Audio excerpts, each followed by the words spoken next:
justement la célébration du migrant et de la rue et du réfugié. Les dirigeants de l'Église catholique, en se référant justement sur la parole biblique selon laquelle, la parabole biblique selon laquelle les premiers seront les derniers, tout en précisant que tout travailleur mérite un salaire, rappelle qu'il faut être juste et équitable. Donc, les hommes de Dieu recommandent d'ailleurs aux dirigeants des pays d'améliorer notamment les conditions de vie de leur population afin que celle-ci ne soit plus obligée d'émigrer. Par ailleurs, le pape François prie d'ailleurs les pays d'accueil des migrants donc d'élargir leur cœur, c'est-à-dire recevoir ces derniers, les accueillir dans de bonnes conditions. Je ne peux pas analyser cette situation sous le prisme de l'Église catholique. Parce que je voudrais dire à l'Église catholique de réduire les coûts de formation dans ses écoles primaires, de réduire les coûts de formation dans ses universités. Les universités catholiques sont les plus chères au monde. Au Cameroun, j'enseigne dans des IPES où avec 300 000 francs un parent inscrit son enfant en BTS. C'est impossible à la catho.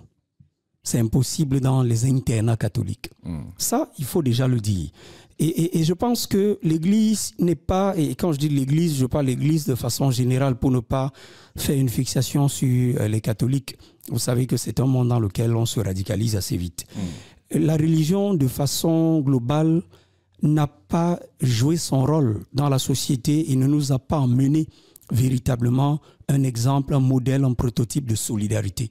Parce que nous qui avons grandi là-dedans, baptisés, communiés, c'est vrai que j'ai été également islamisé à Yaoundé, à Tinga, parce que j'avais des voisins qui me parlaient tellement bien de leur religion et voilà. J'ai adhéré à ça, même si derrière, il faut aussi quand même reconnaître qu'il y avait une petite. On comprend bien que c'était pas pour rien. Il y avait un intérêt. Voilà, Jamila. Jamila, elle vendait le njinja avec le billets. Non, pas ça. Non. À cause du njinja et les billets, vous allez trouver à vous islamiser, monsieur. En tout cas, il a trouvé son compte. Mais voilà, elle vendait aussi la bouillie de riz. Ah, voilà. C'est ce qui est bon, c'est où j'ai appris à manger toutes ces choses-là. Non, mais l'Église ne nous a pas amené ce prototype de solidarité où on verrait par exemple des coopératives à taux zéro. Je crois quand même qu'au niveau des coopératives islamiques et autres, on a pu voir ça, mais c'est très souvent select, c'est-à-dire discriminatoire. C'est beaucoup plus réservé à eux qu'à tout le monde. Donc, l'Église n'a pas ses bras ouverts, où quand tu pleures, tu peux aller tomber à l'intérieur. Vous voyez ce que je veux dire? Lorsque le Covid, la Covid, on se perd finalement sur la pandémie à Covid-19. Vous avez vu qu'au niveau de l'Église catholique ici à Douala, son Excellence Samuel Cléda avait créé un produit. Au début, c'était gratuit. Mais par la suite, tout le monde l'a convaincu de dire non, mon père, c'est trop, les gens viennent nous déranger. Or, lui, il le faisait pour mettre à la disposition des Camerounais qui souffraient. Naturellement, qu'il faut quelques moyens pour accompagner la composition. Et tout le reste. Oui, mais sauf que c'est le rôle des mécènes. C'est le rôle des mécènes. C'est à ça que servent les mécènes. Écoutez, Flavien, lorsque vous avez réussi, je vais revenir sur le sujet, je fais juste un petit break. Lorsque vous avez réussi à monter un projet comme celui-ci, il faut bien qu'on soit d'accord. Les mécènes doivent vous accompagner. Parce que, à un moment donné, ça vous fatigue, ça vous épuise. Le poids, il est lourd. La charge, elle est lourde. C'est ça le rôle des mécènes. Quand vous regardez le cas des migrants, je suis d'accord avec l'aspect départ. C'est-à-dire que l'Église pointe un doigt accusateur en réalité sur les dirigeants africains. Mais c'est vrai. L'Afrique aujourd'hui, et beaucoup plus l'Afrique noire, a un modèle de gouvernance qui se situe sur deux pôles. Le premier pôle, c'est celui de la richesse, où il y a des enfants qui naissent avec une cuillère en or dans la bouche, où il y a des enfants qui peuvent faire l'ENAM, où il y a des enfants qui entrent facilement à l'IRIC, où il y a des enfants à qui l'EMIA est destiné. Et d'un autre côté, c'est la masse populaire qui est extrêmement pauvre. Vous venez de voir dans un pays voisin, un fils de président ne sachant même pas le nombre de billets d'argent qu'il a dans sa maison, on lui demande c'est combien, le sac s'y contient combien, il ne sait pas. Et on calcule, on vous dit qu'il y a eu, j'ai cru entendre en euros, 36 millions d'euros. En francs CFA, ça fait des milliards de francs CFA. Dans le placard d'un individu. Et pendant ce temps, le centre de santé intégré de Babichoua n'a pas de de microscope professionnel. L'hôpital de Babuntiongale n'a pas de matériel de radiologie. N'a pas un médecin, mais je vais vous dire, infirmier diplômé d'État. Pendant que j'étais malade, j'étais au village, on me dit, on t'a prescrit, le médecin me prescrit une échographie parce qu'il veut comprendre ce qu'il y a réellement dans le ventre. Et vous savez où je vais faire l'échographie? Quittant de Tonga, je vais faire l'échographie à Bafoussam. Et à Bafoussam, c'est dans une clinique, la clinique du docteur Ndam. Quand vous arrivez, faites l'effort de venir à 3 h du matin.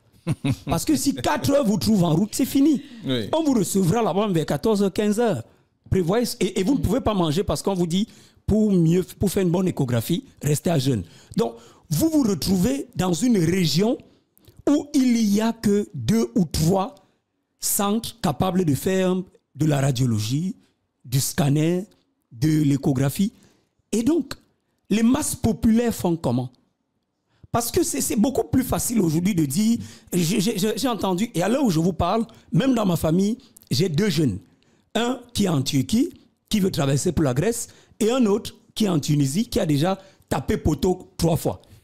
C'est-à-dire qu'il a raté. Il a raté. et moi, tout le monde lui dit, gars, reviens.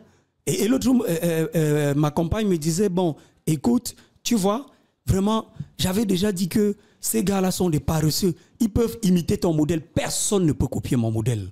Ce type de modèle d'endurance, vous essayez, vous allez finir avec la corde au cou. C'est-à-dire que ça a été beaucoup plus facile pour nous. Mais pour ces jeunes, il faut parfois comprendre. Les familles aujourd'hui aussi ont leur part de responsabilité. Parce que depuis que nos 2 petits sont en Europe, quand ils sont dans le désert et en Turquie pour l'autre, quand on calcule l'argent que nous cotisons depuis le départ de leur voyage, ça atteint 6 millions de francs CFA, ça dépasse 6 millions de francs CFA. Et la question que je me pose, mais on pourrait bien cotiser les 6 millions et donner à ces jeunes. Par exemple, tu fais un business plan. J'ai fait un business plan pour mon organe de presse écrite dont je vous ai parlé. Tu as pratiquement 4 millions de francs et demi. Mais jusqu'au jour d'aujourd'hui, je suis en train de marcher de porte en porte pour voir qui peut essayer de m'accompagner dans le projet. Je ne trouve pas. Mais vous imaginez, si je prends la route, comme mon jeune frère et ami Maher Foning qui a pris la route, et que j'arrive dans le désert, je me filme, je montre, la famille sera capable de cotiser beaucoup d'argent. On le voit également dans les deuils. Elle a une sorte d'espoir de voir ces derniers arriver et de rendre la famille à ce moment, on vous dit que c'est pour que vous ne mouriez pas, mais en réalité, c'est ça. C'est-à-dire qu'on se dit, s'il traverse aussi, il sera benguiste. Vous voyez? Mais c'est dangereux. Pourquoi? L'Europe d'aujourd'hui n'est plus l'Europe d'avant. Quand on voit, avant c'était trop facile, la rue des Brocantes à Bonacoumont et tout ça, c'était trop facile. C'était facile de savoir que le benguiste a fait ceci, a fait cela. Aujourd'hui, c'est devenu difficile. Mais il faut que la chaîne de solidarité se construise en Afrique. Ouais. Les gouvernants doivent lâcher un peu du lest. Quand vous regardez des pays de l'Afrique subsaharienne aujourd'hui, tout ne fait que grimper. J'ai acheté une boîte de cirage hier à 700 francs CFA. Ça coûtait 400. La boîte de lait, on ne prend plus la simple boîte de lait. J'ai préféré qu'on prenne maintenant, sans publicité, les boîtes. Les grosses boîtes. Les grosses boîtes en poudre. Là. Oui, des Nido et autres. Oh là, je n'ai pas voulu faire de publicité justement. Parce que quand j'entre au supermarché, je vois le prix 5400. Et je me dis, mais je préfère prendre ça, même comme c'est douloureux de sortir 5400 pour prendre un truc. Pourquoi? Parce que la petite boîte de lait en liquide que tu as acheté à 1200 francs coûte 1700, 1800. Donc, vous voyez que le coût de vie est cher. Trouver un emploi rémunéré est cher. Trouver même un stage professionnel rémunéré est difficile. Décrocher un matricule est difficile, encore que c'est un mauvais système de croire que en Afrique subsaharienne, c'est le fonctionnariat qui résout les problèmes. Et c'est pourquoi vous voyez par exemple le cas des hôtesses aujourd'hui. Parce que aussi longtemps qu'on va croire, et quand je le dis, tout le monde dit toujours, Auréole, tu as... Alors, vous donnez raison au ministre Issa Chirouma Bakari qui dit qu'il faut professionnaliser. C'est de ça qu'il s'agit. La Côte d'Ivoire, Alassane Dramane Ouattara, vient de signer avec la Chine un contrat de partenariat qui va permettre à la Chine je crois que c'est un financement de 3500 milliards de francs CFA pour équiper des lycées techniques. Quand nous étions petits, on était au cours 2. On disait les plus forts vont en 6e, les plus faibles vont en première année technique. Technique, oui. Conséquence, je suis en 4e au lycée de Tonga. mon frère qui fait 3e année, j'avais, et son voisin, le fils d'un chef, Babo Sanven, qu'on appelle Venouna, qui s'appelle Zico, aujourd'hui il est Tonfeu. Donc Tonfeu, je ne connais pas son nom, je connais son prénom, Zico. Les deux font menuiserie. Moi, je fais 4e général. Mais presque toutes les mamans du quartier de Longtré, notre quartier à Tonga, venaient leur passer la commande des banques de cuisine. Exactement. Et chez vous? Et eux, ils avaient de l'argent. Vous imaginez, j'ai eu des frères qui portaient des tennis Nike, Reebok et autres. Quand moi... Vous étiez encore... Non, je ne pouvais pas. Tu devais prendre ça où? Et il fallait donc être avec eux, genre, même quand ils volent la viande dans la marmite, tu ne trahis pas. Tu ne trahis pas. Parce qu'ils pourront un jour te laisser la possibilité de porter une tennis, de faire ceci. Et c'est ça le problème. Alors, est-ce que c'est ça qui motive davantage? Je veux dire, les choses qui ont changé aujourd'hui, la vie qui devient dure, difficile et tout ça, qui motive davantage les jeunes à partir? Tant que les jeunes ne trouvent pas leur issue, c'est compliqué. Regardez, Samuel Eto'o professionnalise le football, ça se voit, mais financièrement, c'est encore dur. Financièrement, c'est encore dur. Un gars te dit, quand je vais au tout-puissant Mazembe, on me paye 1 million de francs par mois. Mais vous me dites, va jouer à Panthère Dundee, où on me paye 100 000 francs une fois tous les 3 mois. Qu'est-ce que je fais? Tu as un gars qui est en master, il sort, il entre en doctorat. Des années après, il est docteur PhD. Et il doit aller donner les cours dans un IPES à 3 500 francs l'heure de cours. Il faut voir le problème au niveau systémique. Parce que c'est trop facile de condamner les jeunes. Mais les jeunes, ils sont endurants. Les jeunes, ils sont endurants. Mais derrière, il faut ouvrir les vannes. Un tout petit peu. Il faut ouvrir les vannes. Alors, les risques ils sont énormes. On voit bien ceux qui partent et qui ne rentrent plus jamais. On voit ceux qui partent et qui reviennent quand même avec des séquelles pour avoir été tabassés, torturés et autres, mais qui tiennent bon, ils finissent par arriver. C'est pourquoi la décentralisation peut être un début de solution, à condition, malheureusement, que les maires puissent comprendre leur rôle en matière d'employabilité des jeunes. Ils ne comprennent pas leur rôle? Non, ils ne comprennent pas. Ils ne comprennent pas. Montrez-moi un site touristique à Douala 3e, par exemple, qui est entretenu par des jeunes filles qu'on a recrutées. Quand on recrute des jeunes aujourd'hui dans les mairies, c'est pour faire quoi? C'est pour faire le stage de vacances où on balaye les rues, on nettoie les caniveaux. Interpeller après, les motos. On prend 50 000 francs, on donne aux enfants et basta. Non. Écoutez, en matière de branding nation, un pays se construit de l'intérieur, pas de l'extérieur. C'est-à-dire que pour empêcher que les jeunes ne partent, il faut ouvrir le maximum de vannes possibles. Et ça passe par l'emploi. L'emploi, c'est quoi? Regardez les eaux. On ne forme pas les jeunes à comprendre, par exemple, que dans la partie septentrionale du pays où il y a un zoo, par exemple, ceux d'entre vous qui veulent faire dans des filières animalières, qui veulent interpréter la nature, qui veulent devenir des scientifiques, peuvent être là. Quand vous regardez National Geographic et vous voyez les bradibars aller risquer leur vie sur des serpents et autres, vous vous dites, mais derrière, ce sont des multimillionnaires. Ils sont financés par la haute industrie de la science à travers le monde. Chez nous, c'est quoi le problème? Qu'est-ce qui coince? Qu'est-ce qui cloche? Pourquoi tout le monde pense qu'il faut un matricule? Tant ici bien que, là maintenant, l'armée recrute. On a dit 1500, on veut 1300 dans le BI et je crois 700 dans la GP. On veut 2000 commandos d'élite. Mais vous allez voir, devant la table du MINDEF, vous allez voir, il y aura au minimum 20 000 dossiers pour 2000 places. Et là, ce sera comment? On va prendre les 2000, l'armée ne peut pas faire autrement, c'est en fonction de son budget, et les 18 000 autres. Les entreprises de sécurité payent combien? 35 000 francs, 25 000 francs, 30 000 francs. Et on vous paye où? On vous paye à votre poste de travail. Le contrôleur arrive avec la fille derrière la moto, elle descend là. Bouba, viens! Tu sais que tu n'as pas fait sport samedi, moins 500. Mardi, on a vu que tu dormais au poste, moins 1000 francs. L'autre jour, tu as parlé mal à la femme du patron ici, non, moins 2000. Le boss a dit, signe ici. Bouba signe même sans avoir pris. Il prend là 16 000 francs, 17 000 francs. Il traverse la route, il s'assoit en face. Maman, donne-moi une bière là. Je noie mes soucis. Mais j'ai bien envie de demander, c'est-à-dire que les jeunes devraient plus toujours se pencher vers le matricule, vers l'emploi. Pourquoi pas essayer de s'auto-employer en même temps? Oui, l'auto-emploi n'est pas facile. Moi, je suis un auto-employeur. Vous voyez ce que je veux dire? J'ai créé une entreprise il y a 5 ans, Flavien la connaît, mais je suis en train de déménager de mes locaux à quoi? Je ne peux plus continuer à payer. Je ne peux plus. Je n'ai pas de financement. J'ai fait partie de tous mes collaborateurs. C'est difficile. Vous savez, quand vous créez une entreprise, quand j'ai créé l'entreprise, je pouvais supporter les charges pendant 6 mois. J'ai supporté les charges. Mais après, j'enseigne dans des IPES, je prends mon salaire et je viens payer à mes collaborateurs parce que l'entreprise ne tourne pas. Mais... Et pourquoi l'entreprise ne tourne pas? Pas parce que c'est difficile. Parce que pendant 2 ans, la pandémie à coronavirus a fait que les entreprises elles-mêmes aujourd'hui se ferment à la communication. Parce que quand vous êtes une agence de com, c'est difficile. C'est difficile. C'est très difficile. Quand vous êtes un restaurant, des entreprises de produits et tout, et c'est dangereux. C'est pourquoi vous voyez que tous les jeunes aujourd'hui qui veulent investir, investissent dans le bar. Et on se retrouve dans un pays de bar où on ne peut plus dire, les chiffres officiels, la SABC en 2019, c'est 936 millions de litres de bière. Une seule entreprise brassicole. Donc, moi, je crois que pour ramener les jeunes dans cet esprit, il faut construire l'Eldorado camerounais. Et l'Eldorado camerounais, on peut partir de 2 villes, Douala et Yaoundé.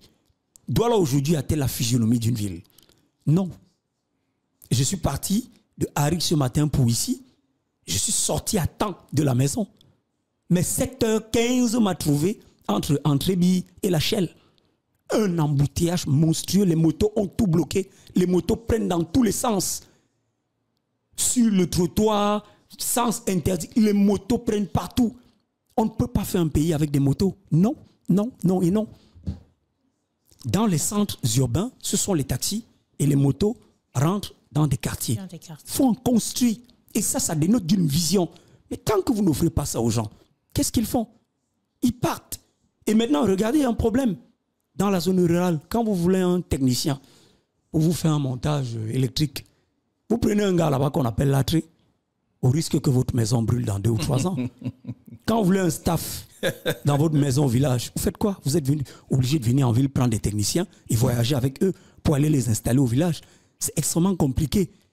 Les jeunes doivent être endurants. Ça, c'est clair. Oui. Mais derrière l'endurance, il faut que ça paye quand même. C'est-à-dire que si on avait un système dans lequel on dit une entreprise qui a résisté pendant 5 ans à, quel que soit lambda, droit à un subventionnement, par exemple, d'1 million de francs seulement, je ne fermerai pas mon entreprise. Je ne la fermerai pas parce que j'ai résisté 5 années.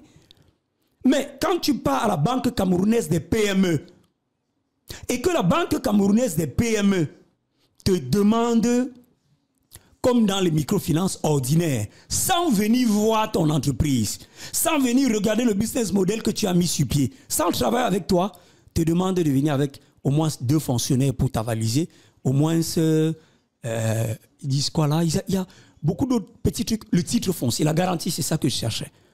Tu ne peux pas être dans un pays comme le Cameroun, être une banque camerounaise des PME et ne pas financer le risque, ne financer que la garantie comme le font les microfinances et les banques ordinaires. Aujourd'hui, si Flavien veut prendre un crédit pour davantage moderniser Intégral Radiovision, mais s'il n'a pas de titre foncier ou un véhicule, encore que même le véhicule, on va regarder. Quand il a un titre foncier, aujourd'hui, ça passe un peu plus vite. Mais tout le monde n'a pas de titre foncier au Cameroun. On s'est retrouvé dans ce système-là où tu es un entrepreneur, tu as des machines, tu as tout, mais pour prendre un crédit d'1 million de francs CFA, viens avec 2 fonctionnaires. Pourquoi les membres de ta famille fonctionnaires doivent-ils être impliqués obligatoirement dans le processus d'évolution de ton entreprise? Mais ça peut être une façon de se méfier. On sait que les Camerounais sont souvent bons pour de l'anarque. Oui, je suis d'accord. Mais sauf que quand vous avez étudié le business model d'une entreprise, quand vous êtes une banque des PME, et que quelqu'un vient demander... Ça s'appelle banque des PME. La première des choses... Pour accompagner des petites et moyennes entreprises. Quand vous l'avez entendu chez vous, c'est d'aller voir où il est. C'est d'aller voir l'entreprise. Parce que quand vous arrivez, vous regardez l'entreprise, la structuration, d'abord, elle vous parle. Et derrière la structuration, maintenant, vous regardez les carnets de l'entreprise, le brouillard de caisse et tout le reste, pour voir la rentabilité. Si l'entreprise n'est pas rentable, vous êtes mieux placé pour voir pourquoi elle n'est pas rentable. Où est le pôle commercial? Ça se passe comment? Quels sont vos différents clients avec qui vous travaillez? Est-ce que vous avez déjà des bons de commande? Est-ce que? Vous voyez ce que je veux dire? Et donc, derrière, vous avez la possibilité. Aujourd'hui, les marchés publics, c'est le fil à retordre. C'est facile de dire, ah, j'ai gagné un 2,5. Oh là là. Mais le paiement, il viendra dans 10 mois ou 11 mois. À condition que vous ayez déposé un 5% ou un 7%. Monsieur Tchoumi, c'est prêt, hein? Vous pouvez venir récupérer votre chèque. Mais vous savez ce qu'il y a lieu de faire. C'est 5%, c'est 7%. D'accord, alors quand vous faites ce tableau, en fait, on comprend bien que, à vous entendre parler, que tout est compliqué, tout est difficile. Et si vous ne faites pas le petit commerce, vous n'avez pas évoqué les ventes emportées ou encore les petits restaurants, parce que si vous avez faim, vous mangez là-bas. Si vous avez soif, vous buvez là où la bière que vous-même vous vendez. Vous êtes obligé d'aller ailleurs parce qu'il faut chercher gros bien pour sûr. se nourrir et nourrir ceux qui sont nourrir la vous. famille. Ouais. Donc c'est difficile. C'est pour dire qu'aujourd'hui, il ne faut pas qu'on tire sur l'Europe. Je suis d'accord que quand c'était dû en Europe, ils ont dit le peuple étouffe sur le vieux continent. Il fallait chercher des débouchés. Mais nous, aujourd'hui, qu'est-ce qu'on va faire? Regardez la Chine, regardez le Japon. Je dis à mes étudiants, comment vous réalisez qu'un pays comme le Japon, qui a provoqué les États-Unis, parce que les États-Unis étaient dans leur coin tranquille, les Japonais ont lancé une offensive sur Pearl Harbor. Et plus de 2300 Américains sont morts, militaires civils compris. Et la flotte américaine a été touchée. C'est ce qui pousse les États-Unis à entrer dans la Deuxième Guerre mondiale. Et pour frapper les Japonais et leur montrer que nous sommes les États-Unis d'Amérique, il y a eu 2 bombardements atomiques, Nagasaki et Hiroshima. Mais comment comprendre que 10 ans plus tard, sous l'aide des mêmes États-Unis d'Amérique qui avaient frappé le Japon, que le Japon se retrouvait déjà première économie d'Asie. Et qu'aujourd'hui, le Japon soit la première puissance technologique au monde. C'est le système qu'il faut réformer. Et quand vous parlez de réforme, les gens ne vous apprécient pas. Vous ne pouvez pas comprendre qu'un enfant aujourd'hui, la fille de Flavien, elle a l'école primaire autant que ma fille. Mais pour apprendre les mêmes choses que nous avons apprises il y a combien d'années, mais ça ne répond plus aux besoins de leur temps. La Chine des traités inégaux, non. La Chine n'est plus la Chine des traités inégaux. Le Japon de l'ère Meiji, non. Le Japon n'est plus le Japon de l'ère Meiji. La Russie de Khrouchtchev, non. La Russie, c'est la Russie de Poutine. Tout a évolué. Regardez les plateformes Alibaba. Les Chinois innovent dans tout. Même ce qu'on aurait pu faire ici, on est obligé de les importer. Et donc, on devient un continent de consommation. Quand on a créé le Douala Mall, quelque part vers l'aéroport, au Grand Mall, je crois, c'est comme ça que ça s'appelle. Vous avez vu ce que les gens faisaient? Les gens s'alignaient. Moi, j'étais dépassé. Tu passes avec, j'avais la Volkswagen Passat, là, Flavien. Et tu vois une file de personnes qui attendent juste d'entrer, voir l'escalier roulant. L'escalator. Vous voyez ça? Escalator. Vous voyez ça?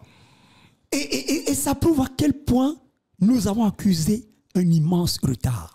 Vous avez encore dit quand on était petit, l'avion passait, on dit avion, avion, avion.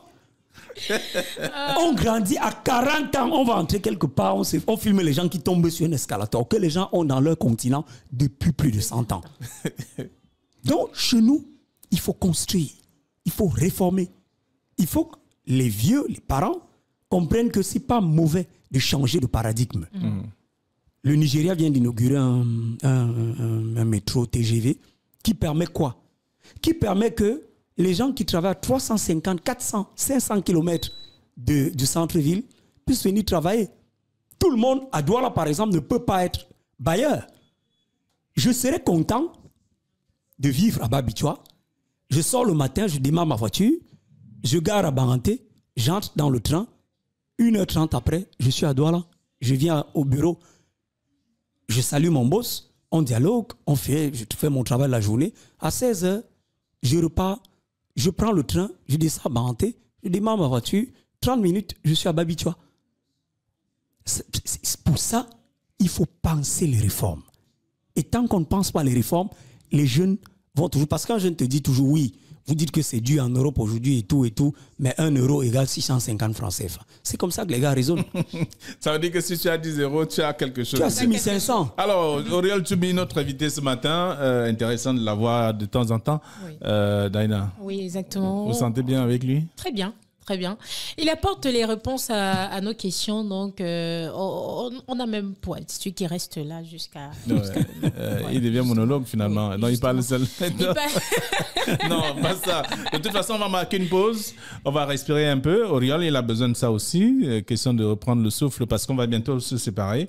On se sépare à moins 5 minutes de 9h.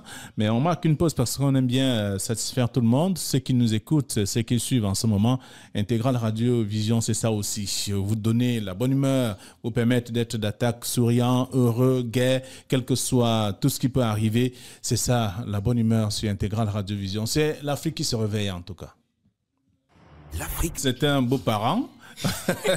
Voilà, vous allez à la chasse, vous négociez votre affaire, le beau-parent vient vous chasser parce qu'il n'a encore rien vu. On croit et dès toujours qu'il a quelque chose, celui qui est pauvre et tout de suite le comportement change et il devient le plus heureux. Oui, exactement. En tout cas, Kimi, c'est le titre de la chanson Axel Merrill. C'est une très belle chanson qui a eu des millions de vues sur YouTube et beaucoup de personnes l'aiment. Pourquoi? Parce que le message qu'elle véhicule naturellement, en fait, c'est quoi? C'est que l'amour triomphe toujours. Ouais. Peu importe. Le gars, il n'avait rien au départ, mais il allait batailler. Tout simplement parce qu'il voulait avoir...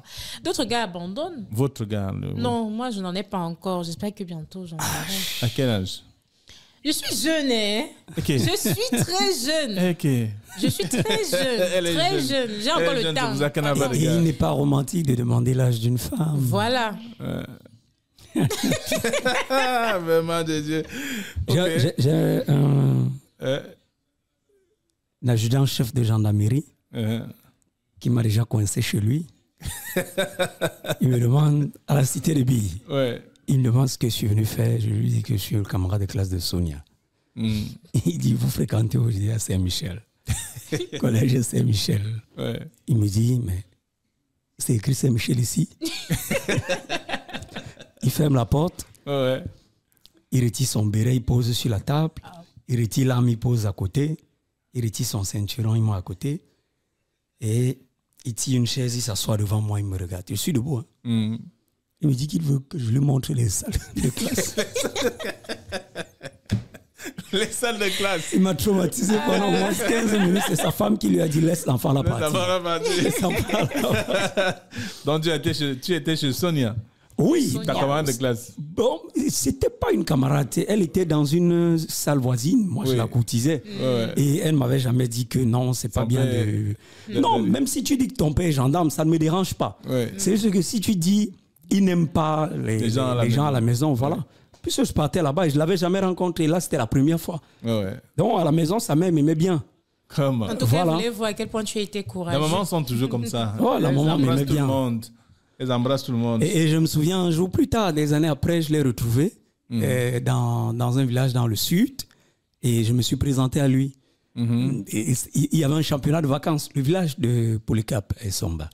Oui, il y avait un championnat de vacances. Nous sommes partis aider le frère de Polycap à organiser ça. On est resté là-bas pendant 3 semaines. Et lui, il jouait au foot, le commandant de brigade. Oui, il jouait avec une équipe et qui avait gagné la coupe, perdu le championnat, mais gagné la coupe. Donc, je lui avais rappelé simplement que c'était l'ami d'école de Sonia. Et il m'a dit...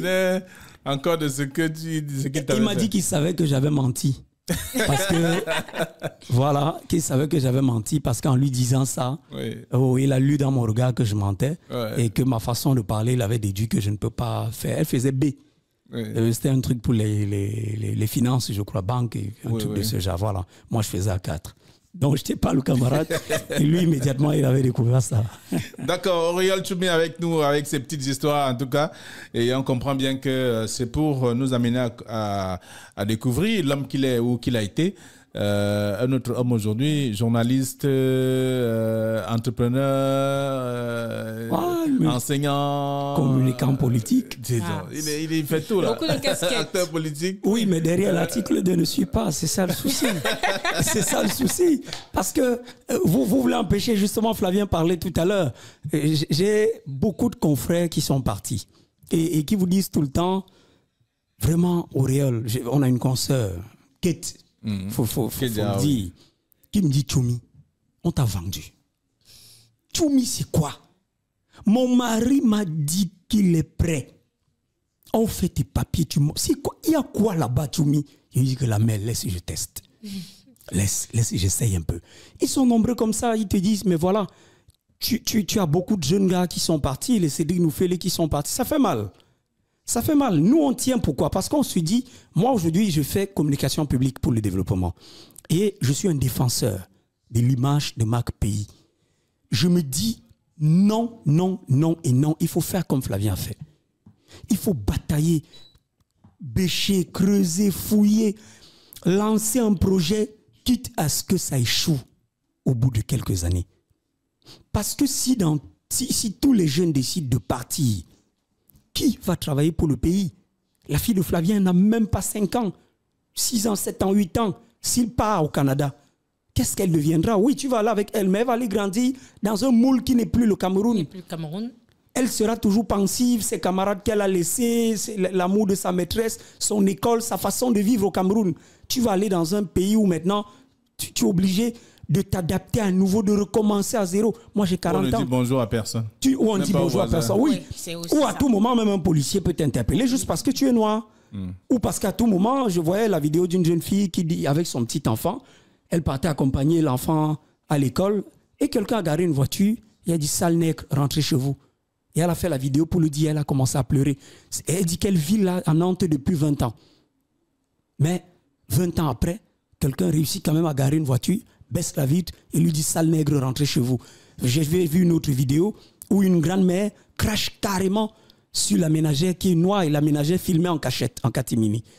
Et la blanche l'insultait, tirait ses cheveux, la frappait. Une vieille main édentée. Et vous voyez, vous dites à Tchoumi d'aller dans un système, faire quoi? Il faut que les jeunes comprennent que oui, c'est dur au Cameroun, c'est vrai. Mais on doit trouver les ressources, les tripes pour tenir le coup jusqu'à ce que les choses puissent aller dans le sens de vraiment de la répartition des richesses. Parce que c'est ça le problème en Afrique subsaharienne, c'est la répartition des richesses. D'accord. Voilà. Alors, on va se séparer dans 2 minutes, Daina. Qu'est-ce qu'on se dit? On va se dire à demain et on va demander à tous les auditeurs de rester scotchés sur nos programmes, de toujours nous regarder. Et on va dire merci à M. Tchoumi d'avoir été parmi nous. Voilà, c'était un réel plaisir de l'avoir vu aujourd'hui. Ouais. Vous avez parlé avec lui hier. Oui. Maintenant, là, c'est en face, c'est complètement différent. Différent. Ça, c'est vrai. Complètement différent. D'accord. Ok, merci beaucoup, Auréole Tchoumi. Merci Flavien. Juste dis aux annonceurs, aux sponsors et aux mécènes, lorsqu'un jeune comme Flavien Ndongo, que vous avez connu sur les antennes d'une chaîne de télévision Equinox, que je préfère citer, qui présentait Regard Social à Equinox, quand il décide à un certain âge de prendre ses responsabilités en main, de créer une chaîne innovante comme Intégral Radiovision et de recruter des jeunes pour leur offrir de l'emploi, vous devez, s'il vous plaît, chers annonceurs, chers sponsors, chers mécènes, accompagner un tel projet. Parce que si vous n'accompagnez pas dans 2 ans, dans 3 ans, je ne suis pas sûr qu'il pourra continuer à porter le poids d'une telle charge. On a besoin des jeunes qui innovent, on a besoin des jeunes qui accompagnent la République, on a des jeunes qui accompagnent le projet du gouvernement en matière de développement. Voilà des jeunes qui ont osé. Maintenant, votre part de responsabilité, s'il vous plaît, c'est de les accompagner. Merci beaucoup. Merci beaucoup, Auréole. Je rappelle que vous êtes membre du conseil éditorial de Intégral Radiovision. Depuis la naissance. Depuis la naissance, bien entendu. D'accord. Alors, bonne journée à ceux qui sont restés avec nous. Il y a juste une chose à faire. Vous allez sur les différentes pages Facebook et YouTube pour liker, c'est ça? Oui, liker, partager et commenter. Voilà, partager, commenter. C'est ce que nous faisons. Partager la bonne humeur avec vous. Et c'est ce que nous faisons dans tous les matins. Nous sommes là pour vous accompagner. Il y a d'autres programmes qui vont suivre également tout au long de la journée. Et dès la semaine prochaine, d'autres émissions vont également entrer et avec également un journal qui aura lieu également dès le 2 octobre sur ces mêmes antennes. Une grande édition d'information donc a dit déjà à nos chers téléauditeurs. Donc ne vous gênez pas, nous allons de façon évolutive et aussi sans trop bousculer comme on le dit généralement dans l'administration camerounaise, c'est de façon méthodique. Voilà, merci, bonne journée à toute l'équipe également, merci et également on se retrouve demain, il sera 6h.